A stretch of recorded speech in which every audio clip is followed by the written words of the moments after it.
battery.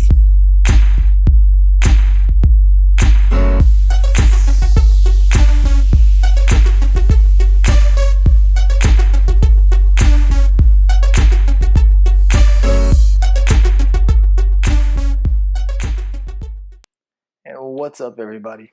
OT for Tech here, and today we're going to be doing the unboxing of the LG G2. Now, in the box, you're going to find the LG G2. Behind that, some Verizon literature, of course, the wall charger, and the data cable, which is a micro USB data cable. So we got through the unboxing. Now, this is going to be the review aspect of the phone, and following this part, I will do some demonstrations of the camera, show some samples, and etc. So let's get straight into this. Now, this is the Verizon version of the LG G2, which is a little bit different than the AT&T, T-Mobile, and Sprint versions. The way this phone is different is the buttons on the back of the phone on the Verizon version are more flush with the phone. Therefore, when you lay it on its back, it does not rock back and forth. It gives it a good sturdy, it doesn't move, it lays flat. And with the AT&T versions and the T-Mobile, these are a little bit more raised, therefore giving it a rocking effect when the phone is laying on its back. But this could be good and it could be bad. I find it hard sometimes to differentiate these buttons on the back, and a lot of the times I will hit the camera lens, making it full of smudges and fingerprints, which is terrible when you're taking pictures. But for the most part, though, I find the Verizon version good. I mean, I haven't used the AT&T, I've seen it and I've felt it, but I have not actually used it, so I can't determine whether or not which one is better. I just know that after a while I got used to the buttons. I still hit the camera lens every once in a while, but I did get used to it. Another way it's different is if you take a look at the AT&T version, there's two grills at the bottom of the phone. You have one for your speaker and you have one for your microphone. With the Verizon version, you have one grill, and that is only for your speaker. The other little dot right there is your microphone. So as I said before, on the AT&T there'll be two grills like that, one for your speaker, one for your microphone. But on the Verizon you have one grill. Other than that, it is all the same. Now, looking at the externals of this phone, you will see that you have a 5.2-inch display, which is edge to edge, and a tiny narrow bezel, giving you the full effect of this display without taking away from the size of the phone. LG did a lot of studies and they figured that 5.2-inch display is the perfect in the hand feel, and I honestly have to agree. I can still work this phone with one hand given the ginormous display on this phone. I've actually had no problems working it with one hand, texting with one hand, scrolling through websites. I've done a lot with one hand given the size of this phone. Now, it is not your Moto X or your iPhone 5S or even the Nexus 5. It does not have that same feel and as easy to operate this phone as it is those other phones. But I don't have any complaints with operating it with one hand. Now, this is Gorilla Glass 2, so it is more susceptible to scratches, but I have not had that problem. It is actually held up its own very, very well, and it has a super oleophobic coating, which your finger just slides across the screen just like butter, and it actually holds off fingerprints quite well. I apologize for the glare. I'm in my office today. I can't not do any outside shooting right now due to it being dark and with my work schedule, so I apologize for the glare. I'm working on getting a better office setup. Now, on the back of the phone, you will see that it is hard plastic, just like your Samsung Galaxy S4 or Galaxy S series period. And it is a non-removable back, so you cannot upgrade the memory nor have a backup battery. You don't have access to the back whatsoever, which it does give it a more, a more quality feel. It feels very sturdy in the hand, like you're not going to break it. It doesn't feel like a cheap piece of plastic. It feels good, but as you can see, the fingerprints are absolutely horrendous. This is a fingerprint magnet. You can actually clean your fingerprints by adding more fingerprints on it, which is kind of disgusting, but yet it's okay. It's hit or miss. I mean, you got to take the good with the bad. But it has a very slippery feel in the hand, so it kind of wants to slip out of your hand sometimes, but after you build up this mess with the fingerprints, it has actually good grip. And then once you clean it off, it gets slippery again. So, and then at the top here, you will see you have a 2.1 megapixel camera, Then you have your LED notification light. You also have a proximity sensor. You have your speaker. And at the bottom, you have your microphone, as I showed you earlier. You also have the LG branding, and you have a Verizon branding at the top. Back to the back, you have a 13 megapixel camera, which actually takes excellent photos. You have an LED flash, and of course, you have some more Verizon logoing. In the bottom, you have your LG branding and your ESN number at the bottom, or IME number at the bottom. Now on the sides of this phone, you will find no buttons because they are stationed on the back. As I said earlier, the reason why the differences between Verizon and AT&T, the differences between this and any other phone is the fact that these buttons are on the back. No other phone has buttons on the back, especially for your volume up and down and your power button like this. So this is very unique to LG and to all mobile phones, and I have to say it works fairly good for the most part. The only problems I had were, like I said in the beginning, sometimes I want to touch that camera lens on phone calls, and I will demonstrate that later on in this video.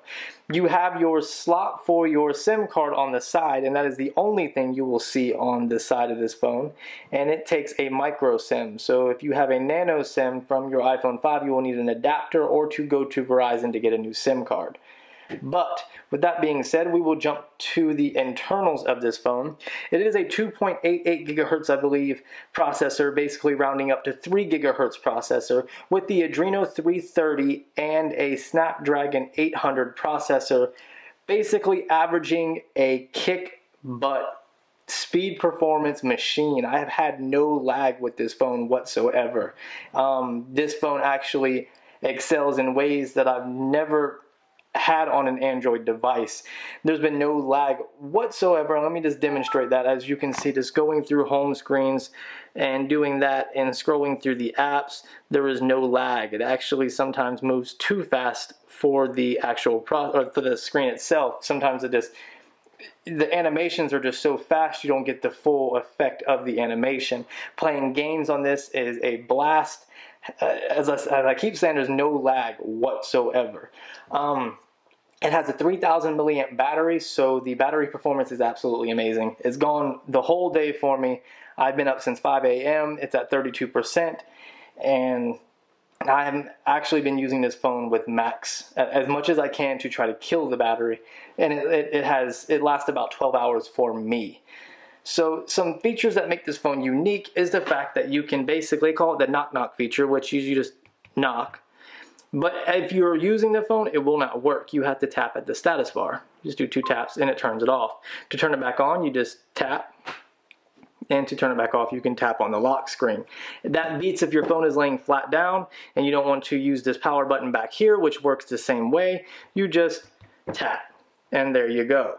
Now, one thing I forgot to mention was the power button on the back also acts as a LED notification light, so it will glow. Let's see if I can get it to glow for you. I will send myself a quick text message and I will get this to glow and you will see the light work. 1 minute while I go ahead and text myself. Let's see.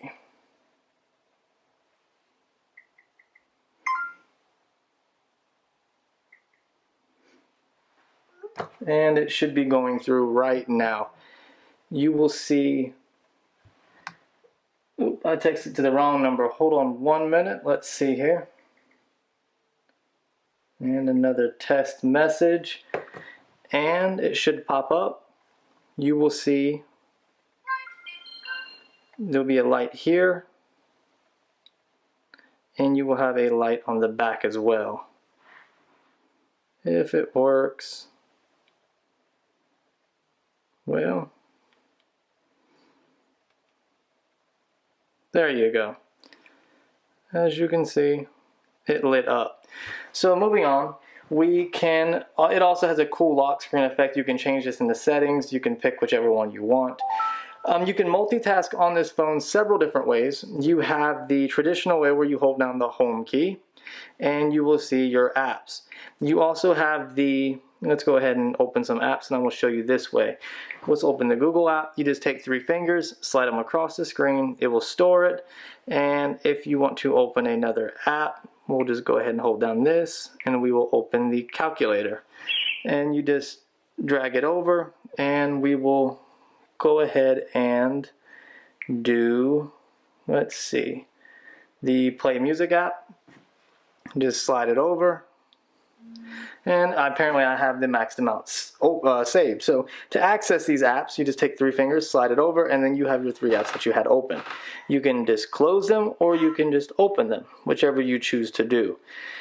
So with that, after that, you also have the way to multitask, which is very similar to the Note 3, which you just, instead of it being on the side here and holding down the back button, you pull down the status bar and you have these Q slide apps. You can open, let's go ahead and open a couple. You have the calculator, which you can resize. Let's see. You can resize it, and then you can open we will open the note. So now you have your note. So you can access the calculator in your note, and you can change the transparency of both. Let's see. I could just change the transparency, and you can make it bright again. When it is transparent, it allows you to continue to use the apps in the background free, and you can see the apps in the background as well. Once you make it non-translucent, you're free to use the multitask apps. Other than that, there are with the buttons, there are no physical buttons on the phone. They are all on display buttons, which is good and bad. The reason why they did this and to have the edge-to-edge bezel screen is because it gives you more screen real estate without compromising the size of the phone, which, as I said before, is a good thing and it can be a bad thing. During gameplay, YouTube videos, etc., or when you're taking a picture with the camera, the buttons do not go away. They stay on the screen, which can be really annoying, and you can tend to accidentally hit those buttons. I actually have not had this problem yet, but I could see it happening to somebody and them getting kind of pissed off about it. So other than that, I really don't have too much more to say on the inside or doing this side of the review of this phone. The rest will all be separate video clips that I have gathered outside. So I hope you enjoy the rest of the video, and thank you guys. So as I said, this is the demonstration that I had where I was on the phone and kept touching the camera thinking that it was the buttons on the back. And by the way, call quality seemed just fine with this phone. Now, as far as gaming, you will have no problem at all playing any game or, browsing the web or watching YouTube videos. The processing power on this phone is more than enough to get you through even the most extreme games with high frame rates. As you can see here, there is no lag whatsoever, and this is the Injustice game, Gods Among Us, absolutely perfect. Now, as I said before, this is a 13 megapixel camera.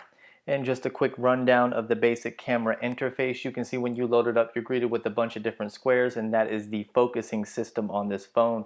There is multi-point focusing, that is autofocus. Or you can go into manual focus, which is tap to focus. As you can see here, your basic menu, cheese, shutter, flick, image size, your ISO, color effects, timer, geotagging. There's so many settings, just like the S4. Here you have your different scenes: normal, portrait, landscape, sport, sunset, night mode.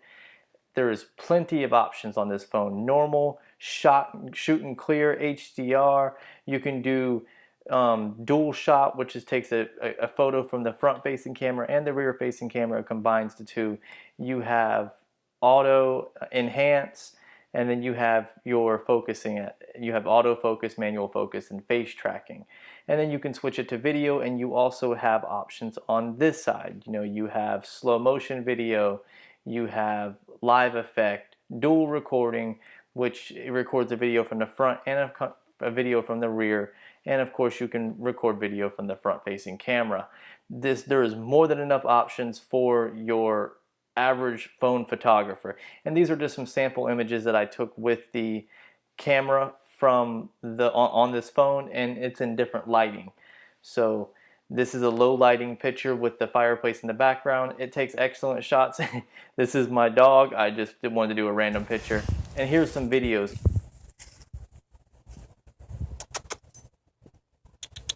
And you can see in the beginning of this video, the color was off, and then it took a minute for the focusing system to actually adjust. Anyways, guys, I hope you enjoyed the video. I know it's shot a little bit different, and I apologize for the different sounds. I use my camera microphone along with the microphone that I use for voiceover. If you liked the video, give me a thumbs up. Subscribe to my channel, guys. Thanks again.